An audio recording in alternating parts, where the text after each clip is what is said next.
De la cuerda al algoritmo, la música está cambiando para siempre. La industria nunca ha dejado de evolucionar, pero lo que viene es masivo. Bienvenidos a la era del Music Tech, donde la IA es la nueva protagonista. Creación en tiempo real, audio espacial y un futuro inmersivo. Y Latinoamérica lidera este superciclo tecnológico, un crecimiento imparable que está abriendo puertas a nuevas startups. En este episodio de Emprendiendo el Futuro descubrimos cómo el Music Tech está creando un superciclo de oportunidades sin precedentes en la música latina. Historia, tendencias e inversión. El futuro de la música ya está sonando. Suscríbete y escucha el episodio completo ahora mismo. Bienvenidos a este episodio de Emprendiendo el Futuro. Pensemos por un momento en un conductor atrapado en el tráfico de la Ciudad de México.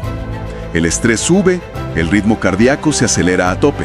Sí, lo típico de un viernes en la tarde. Exacto, un caos total. Pero de repente, el reloj inteligente que lleva en la muñeca detecta este pico biométrico y manda una señal directa al sistema de audio del coche. Ajá. La canción que está sonando no se cambia, sino que automáticamente baja su tempo, reescribe su propia armonía en tiempo real y suaviza los graves. Todo para inducir un estado de calma en quien va manejando. Suena a un episodio de una serie de ciencia ficción distópica, totalmente. O sea, suena a ciencia ficción, pero es exactamente hacia donde apunta la industria musical en este 2026.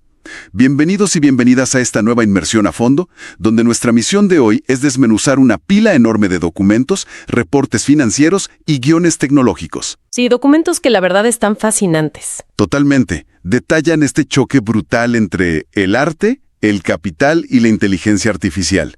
Y curiosamente, el epicentro de este terremoto es América Latina. Así es. Y para arrancar, hay una imagen muy elocuente en la portada de uno de estos reportes que tenemos aquí. Muestra una nota musical tradicional, así muy simple, atada a un cohete espacial de última generación. Es una metáfora visual buenísima. O sea, esa nota musical es la carga útil, digamos, la esencia emocional del arte. Pero el cohete es toda esta infraestructura tecnológica que le está propulsando a velocidades que, pues, eran matemáticamente imposibles hace apenas 5 años. Claro. Ya no estamos analizando una industria creativa convencional, para nada. Estamos diseccionando a un gigante tecnológico de datos y software. Y el contraste es increíble porque, al revisar los documentos, el pánico que hay hoy sobre cómo la IA supuestamente va a destruir la música, pues ignora por completo la historia. Sí, se les olvida el pasado. A ver, vamos a desmenuzar esto. La tecnología en la música es como un superpoder en los cómics. Al principio aterroriza a los puristas. Luego los innovadores lo dominan y al final todo el mundo lo compra empacado en una tienda. La industria siempre ha estado hackeada por la tecnología. Totalmente. Si revisamos este recorrido rápido que plantean los análisis, cada salto monumental empezó siendo una aberración. El primero gran sismo fue con Thomas Edison y el fonógrafo. A finales del siglo XIX. Exacto. Antes de eso, la música era un evento 100% físico. Si una persona no estaba físicamente en el teatro, pues se lo perdía y ya. Era efímero. Al capturar el sonido en un cilindro, literal separaron la música del cuerpo del artista. Y gracias a eso, un cantante de ópera como Enrico Caruso se convirtió en la primera estrella global. Podía estar en miles de salas al mismo tiempo. Y luego entra la guitarra eléctrica, ¿no? Con Les Paul, que básicamente catalizó todo el fenómeno de Chuck Berry y Elvis Presley. Pero una vez que pudiste grabar y amplificar, el siguiente paso lógico era manipular esa grabación. Hay una parte en los documentos sobre los años 60 que me encanta. Lo de The Beatles, me imagino. Sí, The Beatles y su productor George Martin. Ellos dejaron de usar el estudio nada más para grabar a 4 tipos tocando en vivo. Con canciones como Strawberry Fields Forever, convirtieron la mesa de mezclas en un instrumento. Claro, manipulando el hardware. Agarraban las cintas magnéticas y las cortaban mecánicamente, pegaban pedazos en diferentes tonalidades, alteraban las velocidades, estaban esculpiendo sonido, haciendo cosas que ningún humano podría tocar en un escenario. Y ese es el concepto clave aquí. La tecnología permitiendo lo biológicamente imposible. Y esta curva se acelera durísimo en los 70s y 80s. Tienes a Kraftwerk creando esta música de máquinas. No usaban los ajustes predeterminados que venían de fábrica. No, se metían a la ingeniería pura. Exacto, intervenían la circuitería. Pero el punto de inflexión legal y creativo más fuerte llega con el sampler. Grupos como Public Enemy o los Beastie Boys usaron el sampler para literalmente tomar fragmentos de la realidad. Un golpe de batería de un disco de funk por aquí. Un grito de una película por allá, un bajo de jazz, y reensamblaban todo. Una canción como Fight the Power es un mural enorme de sonido, y eso obligó a los tribunales a reescribir por completo las leyes de propiedad intelectual. Porque no sabían cómo procesar que la materia prima de tu canción fuera la canción de otra persona. Pero espérame, aquí te quiero lanzar una pregunta. A ver, dime. Si dejamos de sudar tocando una guitarra de madera y pasamos a programar un sintetizador, o si corregimos todo con software, ¿no se pierde algo de esa humanidad auténtica? Pienso mucho en el autotune. Uy, el famoso autotune. Que empezó en los 90s como algo súper discreto para afinar detalles. Luego Cher lo vuelve un efecto plástico en Believe. Pero después llega Kanye West y hace todo un disco 808 and Heartbreak. Lo usó al máximo no para afinar, sino como una estética. ¿Eso no despoja la música de su alma? Pues lo fascinante aquí es que esa es exactamente la pregunta que cada generación repite. Pero la historia nos muestra que los verdaderos early adopters no usan la herramienta para tapar errores, la usan para crear nuevas dimensiones. ¿A qué te refieres exactamente? O sea, en ese disco de Kanye, el autotune no estaba ahí porque cantara mal. Estaba ahí para transmitir una vulnerabilidad y una frialdad casi robótica que el concepto del disco necesitaba. El valor real no está en la herramienta en sí, sino en encontrarle ese uso no evidente. Lo que hoy es vanguardia y asusta a los puristas, mañana es un simple botón de preset. Claro. Y si conectamos eso con que la tecnología siempre se democratiza, llegamos a un punto donde crear sonido con calidad de estudio ya no cuesta millones, lo haces desde una laptop. Y eso genera una explosión en la oferta. Aquí es donde la cosa se pone muy interesante, porque revisando el Global Music Report de la IFPI para este 2026, las cifras son estratosféricas. A nivel global, se alcanzaron $31.700 millones en 2025, un crecimiento del 6.4%. Y el streaming representa casi el 70% de todo eso. Exacto. Pero ninguna región ha capitalizado este superciclo como América Latina. Los datos son una locura. Sí, el brillo de LATAM en estos reportes es innegable. Hablamos de un crecimiento regional del 17.1%. Y ojo, es su 16º año consecutivo subiendo. 16 años seguidos. ¡Wow! Generando unos 1.900 millones de dólares. Brasil ya es el mercado número 8 del mundo, México es el número 10. Y nada más la música latina dentro de Estados Unidos genera más de 1.000 millones. Para dimensionarlo, la industria digital musical en México se proyecta en $514 millones para este año.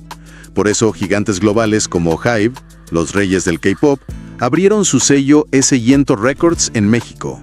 Ven el potencial clarísimo. Sí, y artistas como Bad Bunny, Karol G o Peso Pluma no solo dominan las listas, sino que generan un impacto tremendo en empleos locales con giras y mercancía. Pero a ver, con estas cifras de locura, ¿estamos viendo una verdadera democratización del éxito? ¿O los algoritmos son simplemente los nuevos ejecutivos de traje que deciden a dedo quién triunfa? Si conectamos esto con el panorama general, la respuesta es que el algoritmo sí eliminó a los guardianes tradicionales. Antes dependías de un ejecutivo en una oficina. Hoy, la tecnología permite que un talento en una ciudad pequeña mezcle ritmos regionales con producción digital pesada y su pista pueda llegar a Tokio sin pasar por un sello. O sea, el acceso es real. Sí, convierte a LATAM en una potencia gigante de exportación cultural.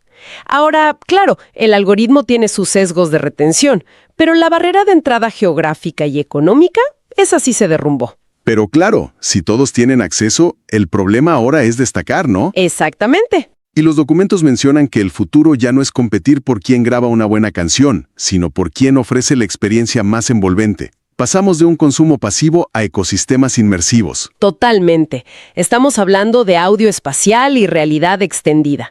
Cosas como Billie Eilish permitiendo que la audiencia modifique partes de su música en vivo usando realidad aumentada. O los shows virtuales en plataformas como Roblox, ¿no? The Weeknd y Travis Scott metiendo a millones de usuarios en espacios como Soundspace y generando fortunas. O festivales como el Vive Latino explorando formatos híbridos. Y ahí entra el concepto de música bioreactiva que mencionábamos al inicio con el ejemplo del tráfico.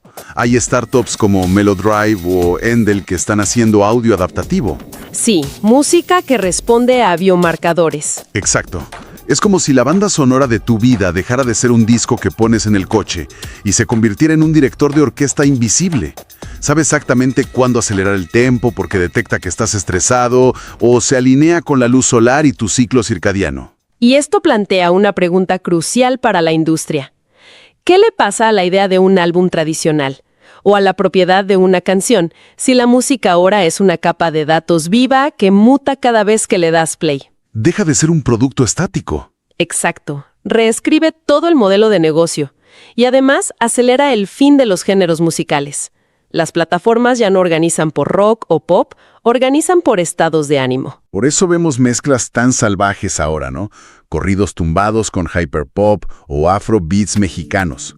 Todo el mundo está siguiendo ese camino postgénero, que pioneras como Björk empezaron hace años con proyectos como Biofilia. Así es, desaparecen las etiquetas. Pero a ver, procesar todas estas experiencias hiperpersonalizadas y en tiempo real, el cerebro humano ya no da abasto para mezclar todo eso. Y aquí es donde los reportes introducen a la inteligencia artificial en este 2026. No como un reemplazo, sino como el copiloto definitivo. El copiloto creativo más potente que hemos inventado. Las herramientas en acción son impresionantes. Plataformas como Suno o Udio o las alianzas entre Universal Music y NVIDIA que te generan pistas completas a partir de texto en segundos. O la separación de pistas, los famosos stems, herramientas como Moisés que limpian el audio viejo de una manera mágica. Y fíjate en las métricas de 2026. Un 30.6% de los artistas ya usan IA para la masterización automática. Spotify predice tus gustos con un 86% de precisión. Y Deezer recibiendo 50,000 pistas generadas por IA al día en 2025. 50,000 al día. Y no son solo experimentos. Hay proyectos como Solomon Ray en el gospel o Breaking Rust en el country que ya llegaron a las listas de Billboard usando producción de IA, aunque las letras sean humanas. Y esto abre todo un debate sobre la ética y la identidad. Esta llamada industria musical 5.0. Los reportes mencionan el licenciamiento de voz, como el caso de Grimes, que divide sus regalías 50-50 si alguien usa su clon vocal. O el caso de Holly Herdon con su gemela digital, Holly Plus, lo que está impulsando una necesidad grandísima de tener pruebas de humanidad o proof of personhood. Entonces, vamos a aterrizar la idea. ¿Qué significa todo esto realmente? Si plataformas como Deezer y Spotify reciben millones de canciones spam generadas por IA, ¿no corremos el riesgo de ahogar el talento real en un océano de comida rápida musical, súper genérica y sin alma?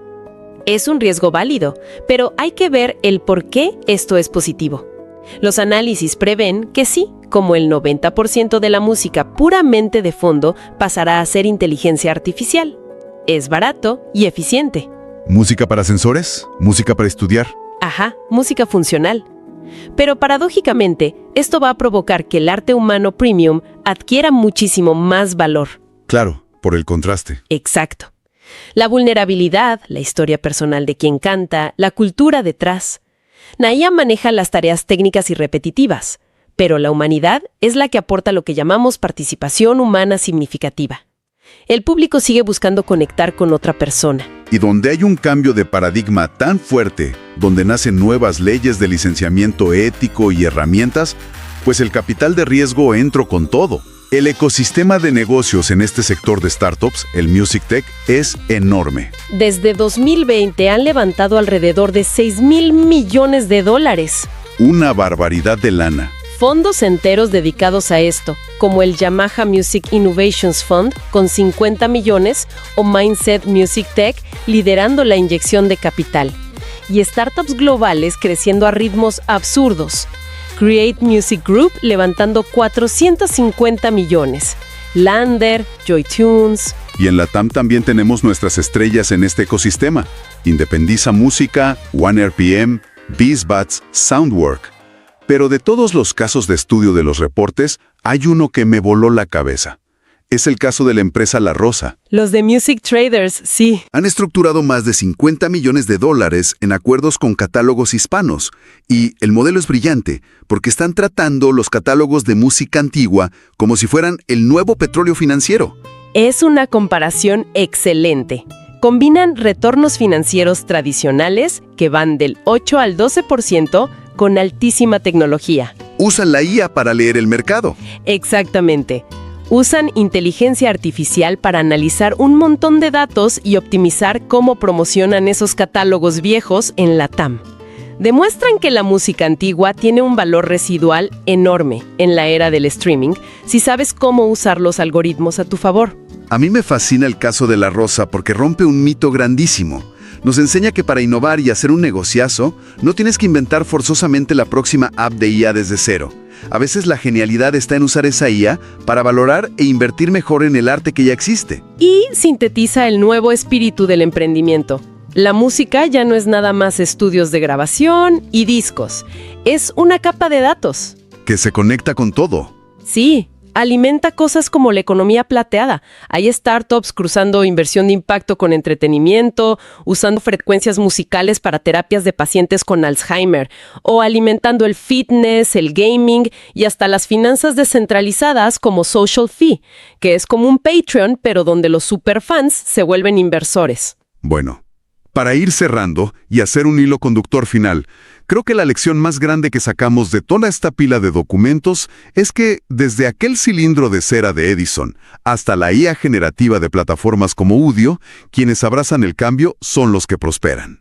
Definitivamente. Y LATAM es la prueba viviente. ¿Tienes ese talento regional increíble?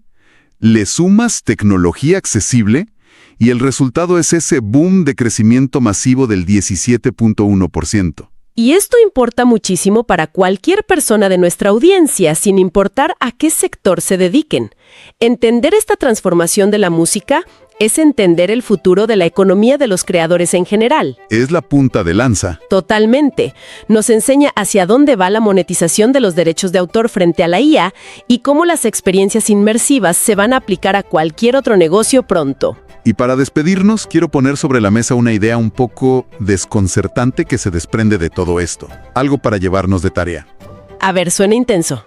Imagínense un futuro, y hablamos de tal vez un par de años nada más, donde las leyes de derechos de autor ya no protejan las notas de una partitura, sino las reacciones neurológicas precisas que genera una pieza, de tu ADN y tus datos biométricos, con el único objetivo de hacerte llorar. O de calmarte. Ajá. Legalmente y emocionalmente, ¿de quién es dueña esa lágrima? ¿Es tuya por ser una reacción biológica o es del algoritmo que calculó la fórmula exacta para extraerla? Es una pregunta buenísima que redefine por completo lo que entendemos por arte y propiedad. Así es. Y con esa reflexión nos quedamos.